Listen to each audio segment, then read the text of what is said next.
So storytelling begets storytelling because it asks us to be very vulnerable. And when we're vulnerable, we invite others to share their story too. And I think that when we share our stories together, we create a foundation from which we can really create something beautiful.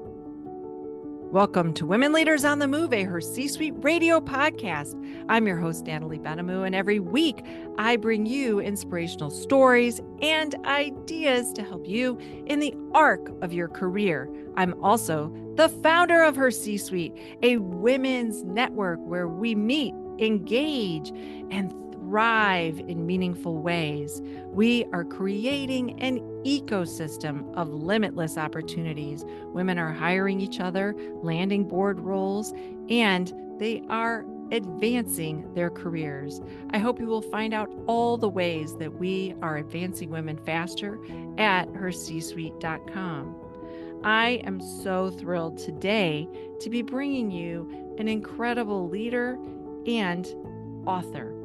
Priya Nalkur is the CEO and founder of Roundtable Institute. She is a Harvard and Yale educated psychologist, DEI facilitator, and author, and she talks about leadership development practices for creating high-performing and inclusive workplaces. We are going to dive deep into the idea of DEI, how the acronym has changed, and what it means to be a leader who is inclusive. I can't wait for you to hear all the details, so let's get started with this interview now. Priya, I'm so excited to welcome you to Women Leaders on the Move. Thanks for being on the show. Thanks, Natalie. I'm so happy to be here. This is great because I got the amazing benefit of being able to read your book before we got together. But I know there's going to be a lot of people listening that this is the first time they're hearing from you. So I would love for you to, before we get into the book and the details, to describe a little bit of the arc of your career and what's bringing us to this moment today. Thanks for that. I'm a psychologist. I started out as a professor and I was an instructor, and I had a great mentor at Harvard University who said, "You're doing a great job teaching, but this thing that your students feel when they leave your office hours, it looks like they're on cloud nine. It looks like they're invincible. It looks like they can rule the world. What are you doing with them?"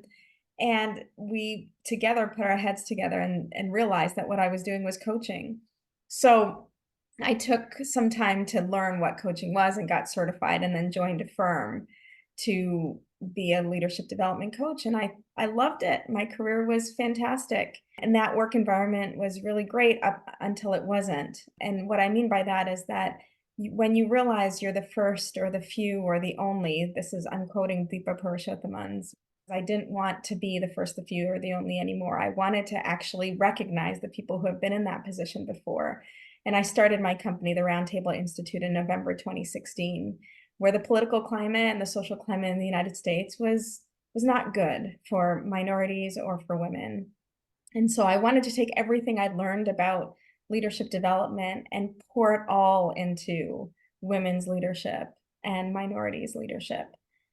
And pretty soon the companies I was working with was like, well, everybody wants this. Everybody at our company wants this. So I started to build out more programs, and that culminated in a program called JEDI for Leaders. And JEDI stands for Justice, Equity, Diversity, and Inclusion.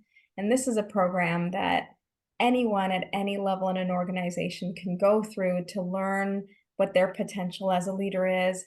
How do they become the leader they mean to be and want to be, while also being inclusive, compassionate, kind human beings. And that led me to this point now where I have a team of about 30 facilitators around the world. We coach in multiple languages. We do JEDI for Leaders. We also now have JEDI for coaches, for professional coaches who want to bring the lens of equity and inclusion into their coaching practices. And that culminated in my book because, of course, clients were like, well, we want the manual that goes along with this program. So I started to excavate stories from my clients and my own life and put it all together into this book.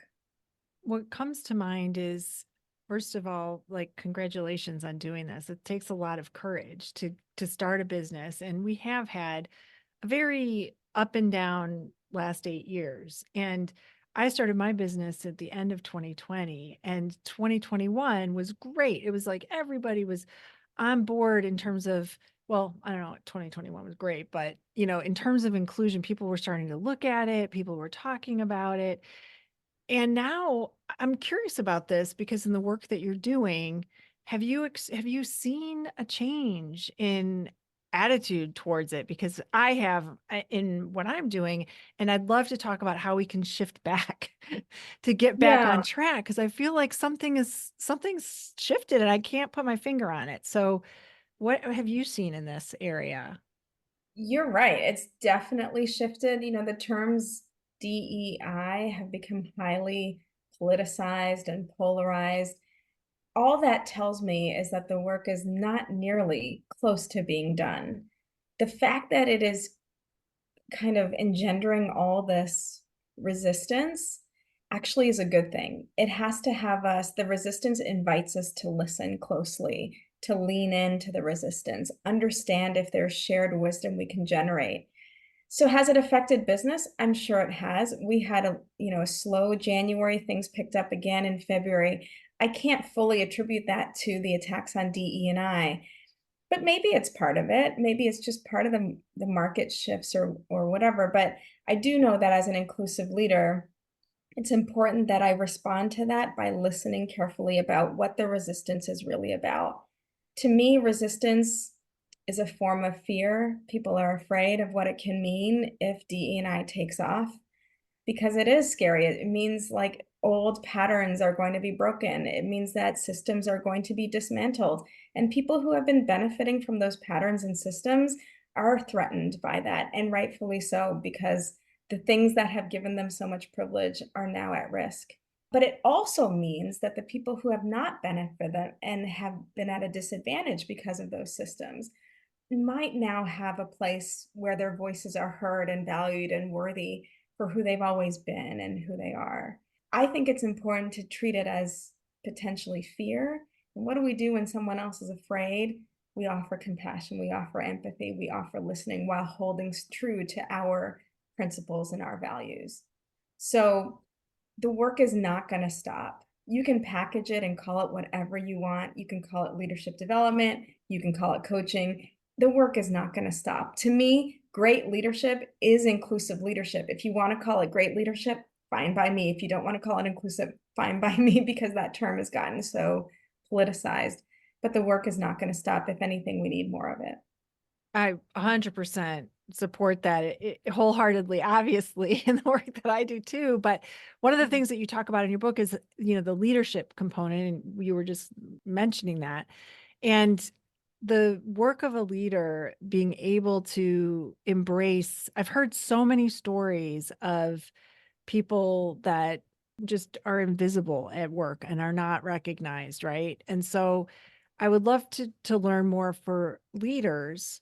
What can they do to be more conscious of being aware of what's happening around them? Because I think if they're not curious, they're not looking around, they're missing out. And what's going to happen is the culture is suffering and it's widespread. So what can a leader do that may not even know the signs to recognize? I think it comes down to two things. One is your priorities, right? I talk to clients all day long about their priorities, and they're often related to their strategy or their bottom line or getting more business and things like that, which are really important business priorities. But if those priorities are overshadowing your culture and the people who work for you, you are not going to meet those priorities, right? Culture is really important. So if you prioritize culture, then you're going to start paying attention to the people around you. You have to if you're prioritizing the culture of your business. So that means that you have to get to know people. You said curiosity. I think that's one of the most important things because when you're curious, you're going to listen differently and you're going to ask a very different type of question. You're going to try to understand the person, not the problem. And a lot of business leaders are focused so much on the problem and not on the person. But if you just shift it and focus on the person, you're going to solve the problem together. You might not even have to focus on the problem when you're focused on the person. So what do I tell leaders to do? Focus on the people, focus on the culture, focus on learning, not producing. And that's a really hard thing to do in the society the way it's set up for us right now, which is all about productivity. But I promise you that learning and growing leads to productivity too. It's actually the fastest way to get to productivity. But sometimes we forget that learning leads to productivity. And we're so focused on being productive and being efficient and being fast and urgent and all these things at the expense of learning about people. Learning about people is asking them about their pronouns, asking them about their name and where it came from, asking them about their families and asking them why they work where they work and what's important, what they love about their job, what they're looking forward to today, what they're not looking forward to today, and sharing those things with them, having a very human conversation that doesn't take any extra time in your day. But that can make a huge difference in the culture because you're creating safety, which makes people more creative and innovative. It makes them feel like they belong and they feel more value. You're going to end up with the same productivity or more. You're going to end up with a more innovative culture. You're going to end up with a better business because you've taken that as your priority. Yeah, the valued piece I think is the most overlooked when leaders aren't understanding, everyone you talked about like the bottom line and things being driven to the bottom line. And that is directly related. If people don't feel valued, then they will not be productive. They will not be able to get past, the unconscious bias or the slights or anything that are happening. And in your book, you describe a lot of things, which my heart goes out, each time I was like, oh, like my heart sank at each example. And you have to try to understand. I can't know what it was like to be in your shoes, but I can certainly empathize with the fact that it was not a good situation and that how can we course change for the future, right? And so I think that's where leaders really need to embrace. And like you said, if you don't want to use the word, that's fine. But your actions are the thing that matters the most, right? It's like what you're showing. And as a leader, people emulate what you're doing as a leader. So, what are some things that you've seen that are really great examples of people that you've worked with that maybe they evolved? Maybe there was something where they were starting in the middle and then they just really flourished to really be this leader that everybody wanted to line up to be under. I worked with a leader who was working at a very large Fortune 500 or maybe even Fortune 100 company. It was miserable. He wasn't happy with his job and he didn't know what was next. But through some coaching, he was like, you know what? I'm going to start my own business. And he took a risk. Like you said, it's hard, it's courageous to start a business. But he started this business, and from the go, he was like, I'm going to have a diverse team. I want, my head of engineering to be a woman. I want my head of finance to be a person of color, sort of already knowing that he was going to diversify. And, startups are lean and have to run lean. And most of them don't invest in culture early because it feels like a luxury to invest in culture. And, they actually invest in their strategy and their business model, things like that. But he decided to invest in his culture. And I came in, every month for a whole year to teach people about good communication, about how to give and receive feedback, about how to build psychological safety and how to spread it and teach it to others so that they can onboard new employees. And they grew and they grew and they grew. And now they have this culture that is so foundational, right? They have a reputation of being a radically candid culture where they can say what they need to say, ask for what they need to be successful, where people truly feel valued, and when they don't feel valued, they can ask for it and they can demand it and they are likely to get it. It doesn't mean it's easy, right? They work very, very hard. They have very, very hard conversations, and it hasn't been linear, but they always come back together through empathy.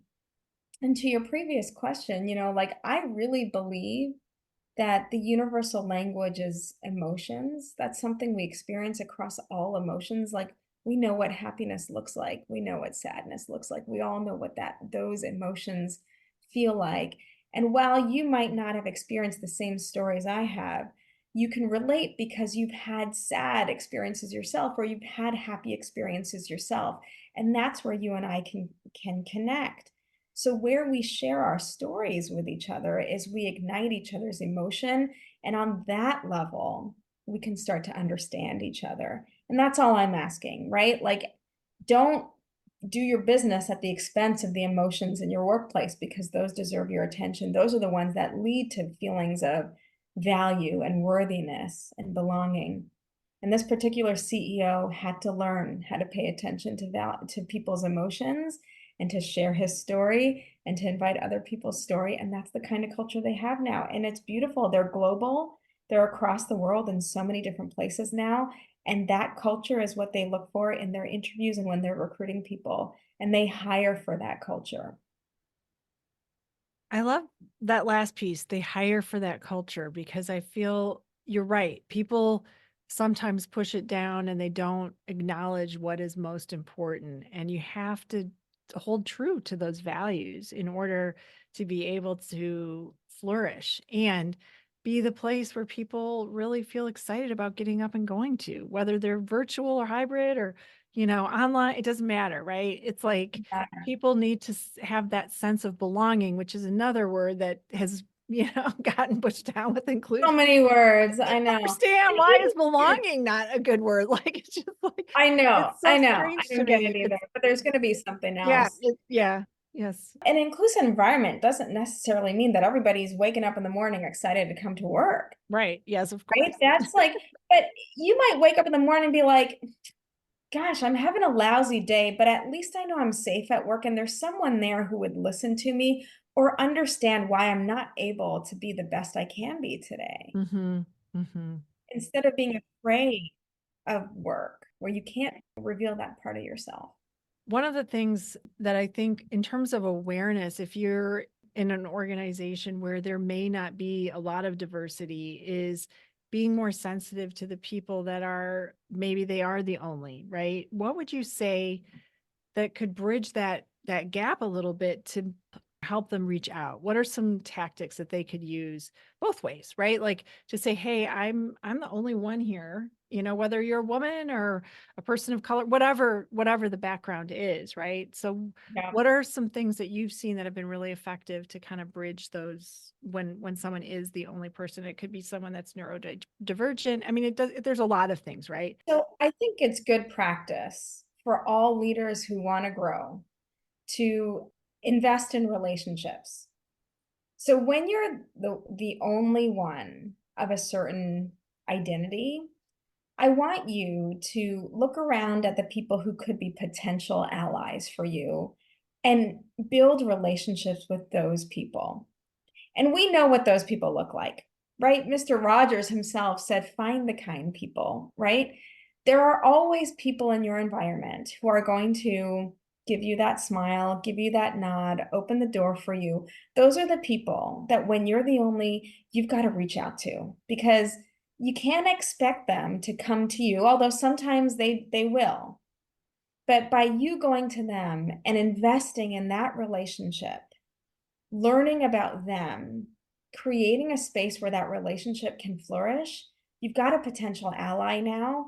And then you can start to ask for what it is that you need.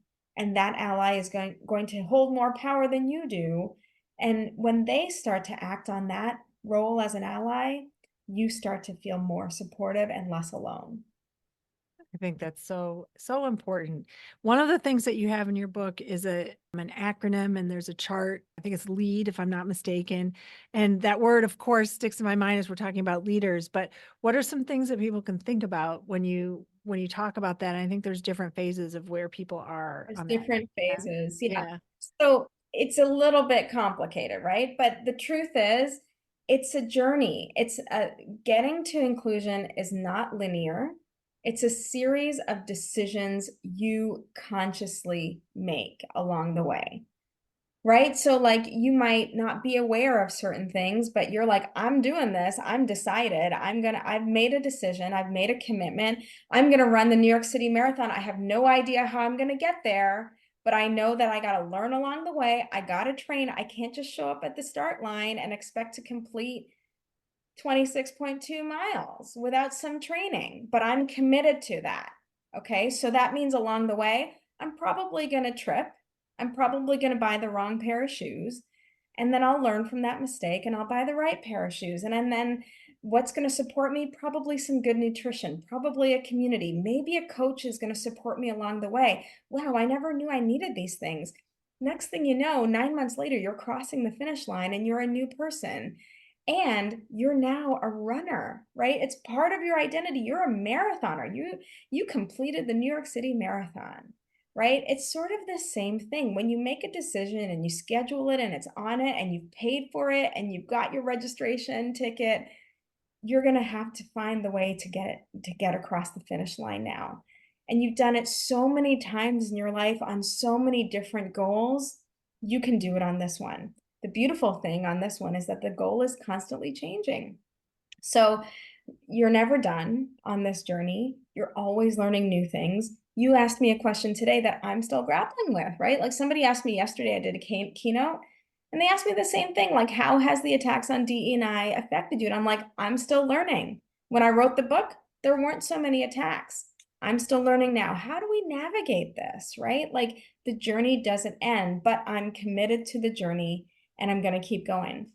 The other part of that framework, the LEAD framework, is to recognize that we're going to have to take care of ourselves, right? We're going to have to check in with ourselves that, like, we can do this work at the expense of ourselves and actually cause harm to ourselves and others if we're not protecting our humanity and our well-being.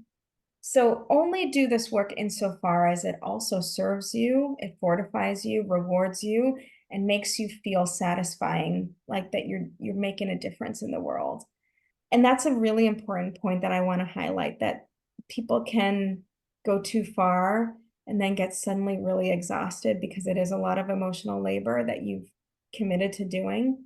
But check in with yourself and make sure you have that community of people that can help you when your tank isn't full anymore. So good. I have one last question for you, which is writing the book, was there any kind of aha moment in the process of like, oh, I really made you think about something differently or gave you some insight that you weren't expecting? Yeah, this thing about storytelling was so powerful. I didn't initially plan to tell my story in the way I did.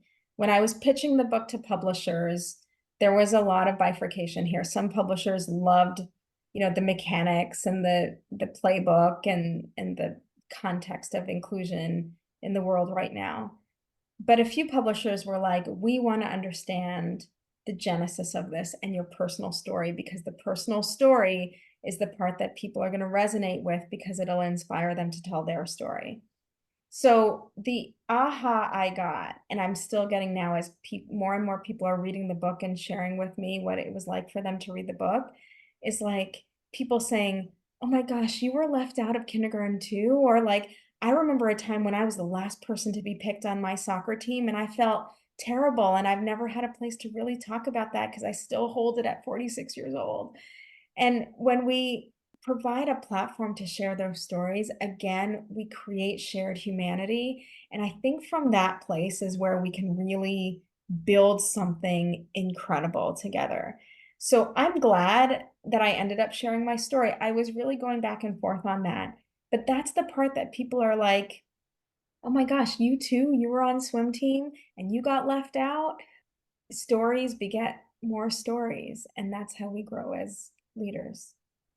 So good. I'm in a chapter of a book also recently got released. And I had so much doubt about sharing my story. I had a major head injury and I was like, I don't think I want to, I don't know if I'm going to share this. It's very vulnerable. When you share Yeah. those personal stories, it's vulnerable. You have a vulnerable moment and you're like, I don't know if I want people to know this, and especially going back to grade school, because you definitely triggered all kinds of stuff for me. I was like, yes, I remember these things happening to me. Wasn't the same, but it was, to your point, it was like, yes, there were things. So I just want to commend you for doing that. It takes a lot of courage and strength and belief that this is important, and knowing, look at the ripple effect that you're having. It's amazing. That's the hope, and that's been the surprise. And thank you for sharing that. It's like it's vulnerable, but it's also you're sort of like been conditioned to not take up so much space, and you're like, I don't want this book to be all about me. I want it to be about the message. But eventually the message and you are the same, and you deserve to know that, and others deserve to know that too. So good. If people want to find out more about you and this amazing book, which they can't see, but I'm pointing to it, where should they go to find out about you? Okay, priyanalkur.com, PriyaNalkur.com. All kinds of free resources. They can take an assessment to learn what their stumbling blocks are. They can order the book, all kinds of articles and podcasts that people can consume to learn more about their own personal journey of inclusion. I can't wait to share that. And it has been such a delight, Priya, to have you here with me on this show. Thank you for being here. Thank you too. This has been a really wonderful conversation. I appreciate it. Thank you for spending your time with us today. I hope if you found this episode or any of our shows helpful, I would be so grateful if you would take a few minutes and rate and review it on your favorite podcast app or wherever you listen. It really helps others discover the show. If you found that this information was helpful and you have questions, be sure to check out the show notes. All the important links are there. This show is sponsored by Her C-Suite Events. We host monthly events, and we also do turnkey speaker events, and we have amazing speakers that come into organizations and lead conversations. Check out all the details at hercsuite.com. Always remember, keep shining your light bright. The world needs you.